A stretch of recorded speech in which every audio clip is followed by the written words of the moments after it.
Apesar de uns serem mais altos, outros mais baixos, uns loiros, outros morenos, estudos indicam que o que nos faz diferentes uns dos outros é somente 0,01% do nosso DNA. Isso quer dizer que nós, seres humanos, nos parecemos 99,9%, ou seja, nós somos todos irmãos. Então, é anti-ciência ou é até ignorante dizer, por exemplo, que uma pessoa é melhor do que a outra ou que uma cor de pele é superior à outra. Se tratando da espécie Homo sapiens, eu digo para vocês, nós deveríamos pensar e agir mais como espécie. Eu sou Thaís Nascimento, o nosso papo hoje é sobre ácidos nucleicos e antes da gente passar para a próxima parte do vídeo, eu peço para você, já deixa o seu like, se inscreva no canal, compartilhe esse vídeo para ajudar o nosso serviço, o nosso trabalho e assista o vídeo até o final. Agora sim, vamos lá?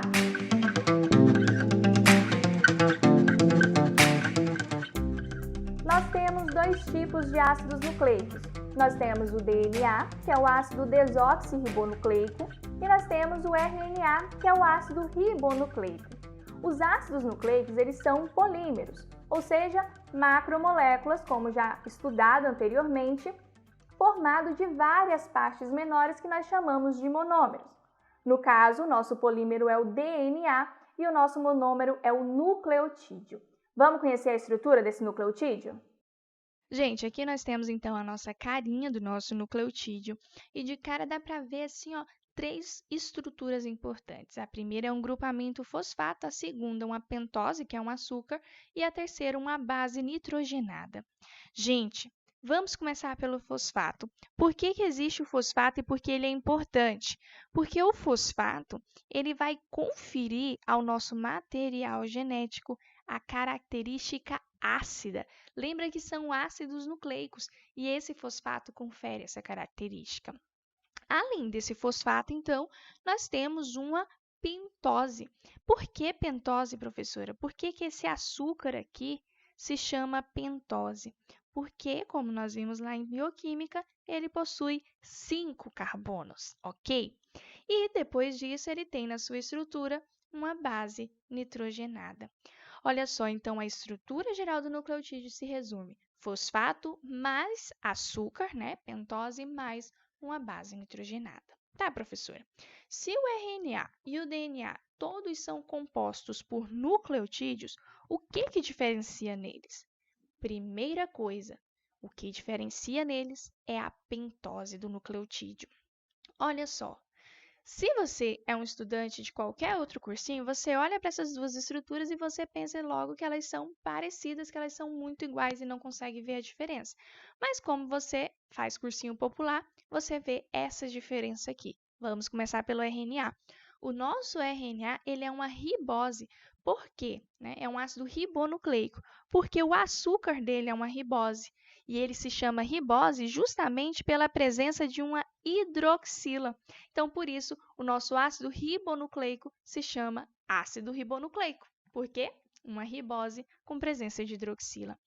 Já o nosso DNA, ele vai se chamar ácido desoxirribonucleico, porque lá na pentose dele vai estar faltando um oxigênio, ele vai ser desoxigenado e por isso ele não vai formar uma hidroxila nessa parte aqui, nessa estrutura da cadeia dele.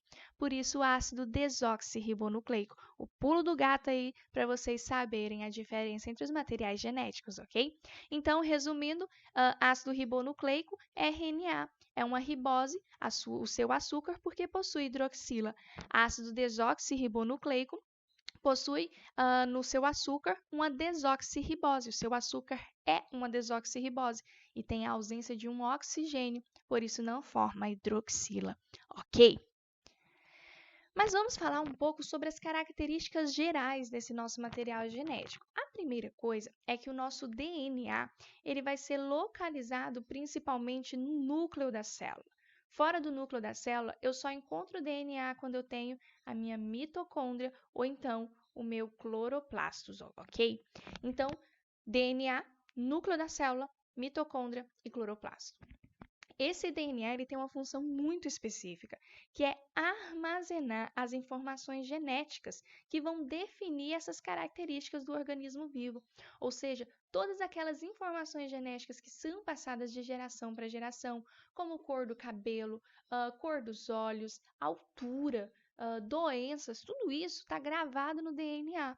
E o DNA tem essa função de guardar essas informações. Além disso, uma coisa importante é que o nosso DNA possui essa estrutura aqui de dupla hélice que a gente chama, ou seja, ele é formado por duas fitas. Agora, olhem só o RNA que ele possui algumas diferenças do DNA.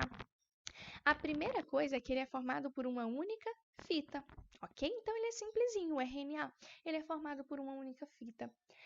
Ele vai ser encontrado tanto dentro quanto fora do núcleo, porque nós temos 3 tipos de RNAs que vão formar ali, né, organelas e relacionadas a outros processos. Além disso, a função dele não é ficar só ali guardando essa informação genética como o DNA. A função do RNA vai ser simplesmente transcrever a mensagem lá que está no DNA e traduzir essa mensagem em proteína. Ou seja, o RNA vai participar ativamente da síntese, da produção proteica, ok? Então, analisando esse nucleotídeo, a gente percebeu que em sua estrutura ele possui bases nitrogenadas. E essas bases nitrogenadas são importantíssimas no que tange à tarefa de guardar as informações genéticas. E eu posso classificá-las em 2 tipos. Nós temos as bases púricas e as bases pirimídicas. Vamos ver? Galera, então as nossas bases nitrogenadas, elas são classificadas em púricas e pirimídicas, mas não se assustem ainda, calma, porque é muito fácil. Olha só, as bases púricas, né, vão ser todas aquelas que possuem na sua estrutura uma cadeia com 2 anéis. Ou seja, por que ela é púrica? Porque a cadeia dela vai ter, então, aqui 2 anéis. E já as pirimídicas, elas vão ter essa cadeia mais simples, somente com um anel. Nas bases que são púricas, eu tenho adenina e guanina, ok? Então, eu tenho adenina e guanina, né? Como se fosse água. Elas são as bases púricas. E nas bases pirimídicas, eu tenho timina, citosina e uracila, ok? Que estão aqui representadas aqui por elas. Então, toda vez que eu tiver base púrica, eu tenho uma cadeia com 2 anéis. Pirimídica, uma cadeia somente com um anel. Essas bases nitrogenadas, elas trazem algumas informações importantes. Lembra que o nosso nucleotídeo, apesar de estar presente no DNA e no RNA, ele possui algumas variações. Nós vimos que a primeira variação vai ser no açúcar, na pentose, né? E a segunda variação vai ser na base nitrogenada. Por quê? Porque a nossa base nitrogenada timina, ela é sempre exclusiva do DNA. E a uracila, ela só aparece no RNA. Portanto, se eu projeto ali a informação que numa molécula possui, por exemplo, adenina, timina, citosina e guanina, que tipo de ácido nucleico é esse? Você vai responder de cara que é DNA. Por quê? Porque a timina só está presente no DNA. E se eu trocasse essa timina por uracila? Você responderia que era uma molécula de RNA, porque o RNA só está presente no nosso... a uracila só está presente no nosso RNA. Gente, essas bases nitrogenadas, elas vão ser ligadas, né? Então, por ligações bastante fortes que a gente chama de pontes de hidrogênio. Mas é interessante lembrar que a adenina e a timina, elas sempre vão se ligar por 2 pontes de hidrogênio. Já a nossa citosina e guanina sempre vão ligar por 3 pontes de hidrogênio, e isso é uma regra. Logo, a gente já pode perceber que a ligação mais forte é a que existe entre citosina e guanina, porque são 3 pontes de hidrogênio. A ponte de hidrogênio é uma ligação fortíssima. Quanto mais pontes de hidrogênio, mais forte é essa ligação, ok? Outra coisa que vocês precisam saber é quando eu trato de fita simples de DNA ou fita simples de RNA. Quando eu falo de fita simples de DNA ou de RNA, eu não estou falando que essa fita, por exemplo, é composta somente por uma tirinha, né? No caso, uma fitinha. Não é isso, tá, gente? Quando eu falo de fita simples de DNA, são aquelas fitas que possuem mais quantidades de adenina e timina. Elas são mais simples porque adenina e timina só se ligam por 2 pontes de hidrogênio, por isso são simples. Ou seja, essas fitas possuem mais adenina e timina do que citosina e guanina. Ou seja, o exercício traz lá para você uma tabela. E nessa tabela, ele informa a quantidade de base nitrogenada que existe, né? Então, vamos supor que ele faça essa tabela aqui. E ele fala o seguinte para você, tá? Adenina, timina, citosina e guanina. Ele fala, por exemplo, que ele tem, então, 50 adeninas. Ele tem, sei lá, 70 timinas. Ele tem 16 citosinas e tem 30 guaninas. Ele pergunta, essa é uma fita simples de DNA ou não? É uma fita simples de DNA. Como eu sei? Primeiramente, porque é formado por adenina e timina. E segundamente, por quê? Porque possui mais adenina e timina, que possui somente 2 pontes de hidrogênio, do que citosina e guanina, que possui, por exemplo, 3 pontes de hidrogênio. Poderia também perguntar se essa fita simples era de RNA, e se era realmente, né, uma fita simples de RNA. E aí ele colocaria aqui, ó, adenina, uracila, citosina e guanina, né? Então ele coloca aqui novamente, né, 50 adeninas, 30 uracilas, 15 citosinas e 12 guaninas.